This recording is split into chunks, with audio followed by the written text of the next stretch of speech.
Paul, I'll start with Thursday. Training looked a little bit different at Pride Park Stadium in front of a couple of thousand people, kids mainly. Did you enjoy it?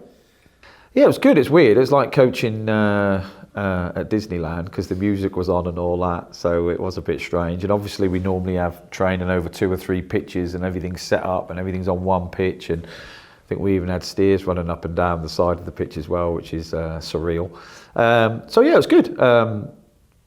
It wasn't probably a longer session as we'd normally have, but in fairness, the lads, if they're not fit now, they're never going to be fit, truth be told. So in that respect, so yeah, enjoyed it. Enjoyed interaction with the fans, and hopefully they could see like what we do. And most of the stuff we do is towards a goal, really. So we're always trying to create chances to score goals, which obviously we need to work on all the time. So yeah, it's good. The weather sort of just held out, didn't it? Which is quite good, and yeah, quite an enjoyable day. Thank you.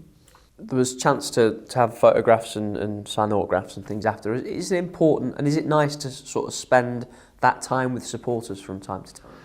Yeah, it is. I mean, I can't speak for the players, and I think they appreciate it. I mean, who doesn't like people shouting their name and saying, can you sign this and sign this phone cover and stuff like that? So I presume it's always nice for the lads. I remember in previous seasons I've had it where we had a bit of a wobble, and then we had like an end of season do, and all the fans are going up to the players, can you sign this? Oh, you're doing really great. And it's quite empowering, I think, at times. You sort of forget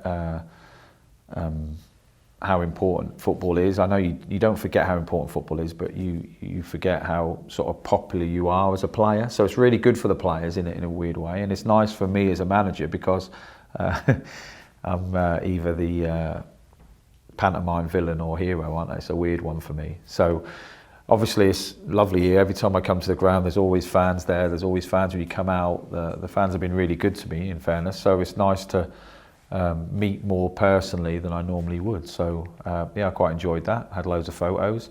I always try and change my facial expression, but I ran out of them in the end. I was cross-eyed, I had a tongue out, I had loads of stuff going on. But it's nice, and like I preached to the lads before they went out, and they'll probably tell you that, if that was me and I was 6 or 7 or 8 years old, say, and I went to Carrow Road with my dad or my mum and met the players and see them in real life and get things signed, it's like something you'll never forget. So it's nice to be part of people's memories like that.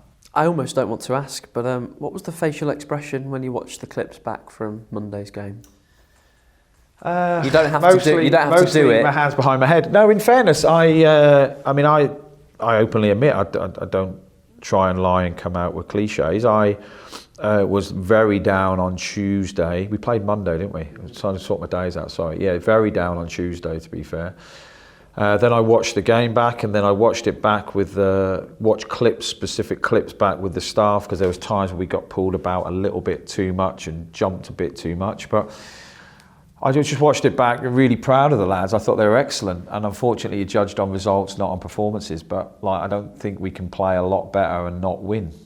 Unfortunately for us, the time they get into our box, they hit a shot and it deflects off Tom and goes in, and that sort of sums us up a little bit, I think. When we get punished, we do get punished, and I don't know, we had 30, 28, 30, whatever, proper attempts at goal, and we were only fortunate enough to take one. So I was hugely frustrated, but then hugely proud. And in fairness, all we can do is try and drive performances, get the best out of the lads, and sometimes it's just not to be. And unfortunately, just recently at home, it's not to be, which is disappointing, because our home form was really good, and the home fans have stayed, as the away have obviously, but home fans have really stayed with the team. And I just think everyone left the ground Monday just frustrated. I wasn't angry, I was just frustrated. I sound like a parent now, and a bit disappointed that it was an opportunity wasted, and you don't get many opportunities. Look, we're still in the hunt, but we are making it difficult for ourselves. There's no point disputing it. So I see it now that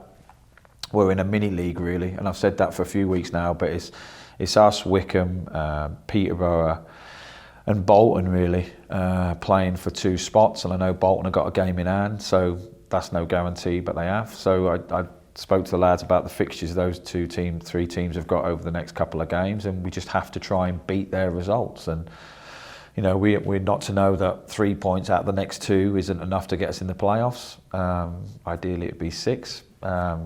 And anything below 3 would possibly be very disappointing, but we need to pick up points on the road. And if the level of performance is like it was in the last couple of games, we won't be far away. It's just them moments, them tiny moments. James Collins hits the post, you know, and those little moments like that, you just need to go your way to be successful, and that's the truth.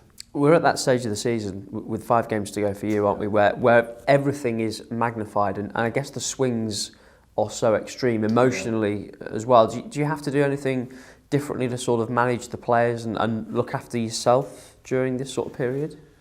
Yeah, I mean, it's quite cathartic doing this interview with you, but I appreciate that I'm speaking to the fans and the players if the players watch it. I mean, they can just knock on my door and ask me what I think, but it's difficult because you come into the dressing room after the game on Saturday, and I always give them 5 minutes on their own to, you know, discuss or argue or just get their breath before I come in, and then I speak to them honestly. But it was difficult Monday because I came in and my initial thing was I just wanted to roar, really, because I was beyond frustrated.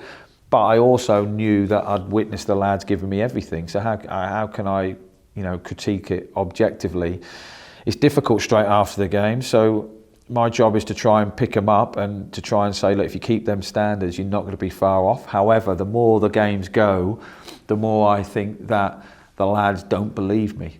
That's the truth, because you know, over the last few weeks I keep saying, keep doing the same thing, but we're just lacking goals, really, and that's the truth. But so it is difficult in that respect, but I won't ever lie to the lads, so they know that as well, I hope. So I think their performances have been really good, but like I said, we haven't been good enough in the boxes. That's the truth. Our box-to-box stuff is possibly one of the best in the league. I speak to other managers in the league all the time and how complimentary they are of our team, but we just haven't been good enough. So our job of coaches really is to sometimes the smile of a clown, really. You have to initially be like, and then you have to look at it, and then you have to be candid. So, you know, I had a couple of players in yesterday, I'll have a couple of players in today to show them a couple of things we need to get better at, but then just really be there to reassure them that, and to be positive with them that, look, if we play at this level, you know, we've got a right chance. And if we are fortunate enough to win the next 5 games or win 3 games or whatever and get ourselves in the playoffs, then we'll have a right belief.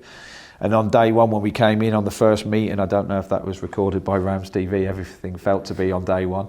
I think I said to him, look, if you get into the playoffs, we'll be fine. Just get us in the playoffs and we'll romp it. But we just have to get in there. So the message is to the lads all the same, that just keep going, keep believing. And unfortunately for us now, we are looking at other results more than we were in previous weeks. But just be positive with them. Well, look, life's too short. I don't want to not enjoy the last 3-4 weeks of the season if that's all it is. I want to enjoy every minute I have, and I want the lads to play at their best. And as long as they give their all, I can't criticise them. I think they've been great. So I look forward to watching them over the next 2 games and be there for them no matter what.